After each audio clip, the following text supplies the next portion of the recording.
नमस्कार बंधुरा इतु रान्नाघरे आपनादेर सबाइके जानाई स्वागत। आज के होलिर प्रीति शुभेच्छा सबाइके। आमरा सबाई खूब रंग मेखे आनंद करछि। तो आज के आमी आबारो एक नतून रेसिपि निये चले एसेछि। आज के आमी बागानेर नतून आलू दिये एकटा दुर्दान्त स्वादेर रेसिपि शुरू करब। प्रथमे आमी आलूगुलोके तुले निई।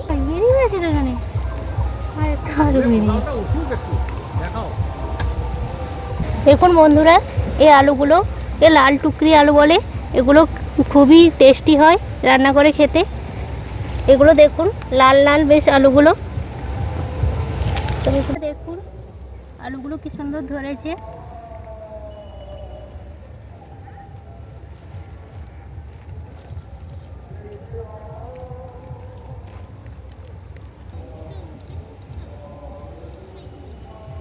তো বন্ধুরা দেখুন এই আলুগুলো আমি তুলে নিয়েছি।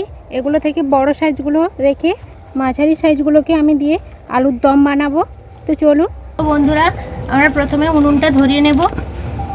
তো এখানে রান্না করার জন্য আজকে আমার মা চলে এসেছে এখানে। তো প্রথমবার মা এখানে এসেছে তো আমার রান্নাঘরে। তো বন্ধুরা আমি এরকম মাঝারি সাইজের আলুগুলোকে পরিষ্কার করে জলে ধুয়ে এগুলো লবণ আর জল দিয়ে সেদ্ধ করে নেব ভালোভাবে। তারপরে এগুলোকে আমি ছাল ছাড়িয়ে নেব। বন্ধুরা আমি আলুগুলোকে সেদ্ধ করে ছালগুলো ছাড়িয়ে নিয়েছি। এরপর আমি আলুগুলোকে তেলে ভেজে নেব।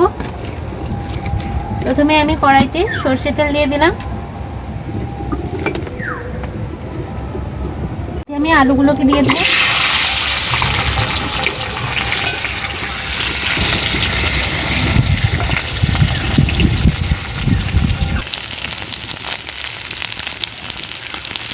আমি আলুগুলোকে লাল লাল করে ভেজে নিয়েছি।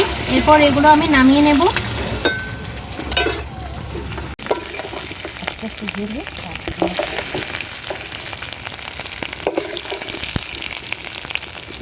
কড়াইয়ের মধ্যে আরো খানিকটা সরষে তেল দিয়ে দিলাম। এর মধ্যে আমি দিয়ে দেব ওটা শুকনো লঙ্কা, তেজপাতা এবং কালো জিরে। খুব ভালো করে নাড়াচাড়া করে নেব। এর মধ্যে দিয়ে দেব আদা বাটা, টমেটো কুচি। এর মধ্যে একে একে দিয়ে দেব জিরে গুঁড়ো, ধনে গুঁড়ো, হলুদ, লঙ্কার গুঁড়ো। সব কিছু তেলের সঙ্গে ভালোভাবে মিশিয়ে নেব। বাদাম বাটা,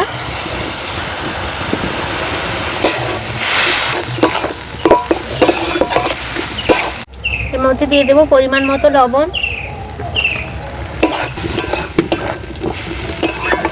সবগুলো উপকরণ আমি তেলের সঙ্গে ভালোভাবে মিশিয়ে নিয়েছি। মশলাটা কষানো হয়ে গেছে।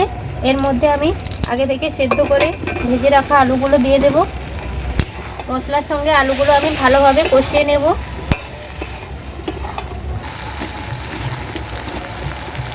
আলুর সঙ্গে মশলাগুলো আমি ভালোভাবে কষিয়ে নিয়েছি। পরিমাণ মতো জল দিয়ে দেব।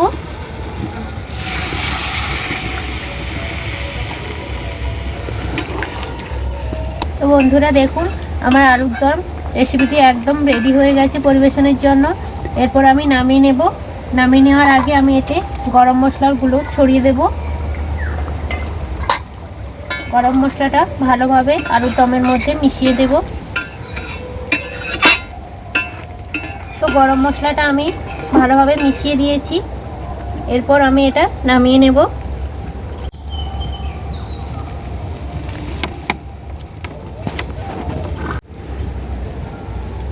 আলুর দম রেসিপিটা একদম পরিবেশনের জন্য রেডি হয়ে গেছে। এটা নিরামিষ দিনে খেতে খুবই ভালো লাগে। এটি লুচি, পরোটা এবং গরম ভাতের সঙ্গে খেতেও ভালো লাগে। তো বন্ধুরা এই রেসিপিটা কেমন লাগলো আপনারা অবশ্যই বাড়িতে বানাবেন এবং কমেন্ট করে জানান। লাইক এবং শেয়ার করুন। নিচে থাকা সাবস্ক্রাইব বাটনটি ক্লিক করুন। নমস্কার।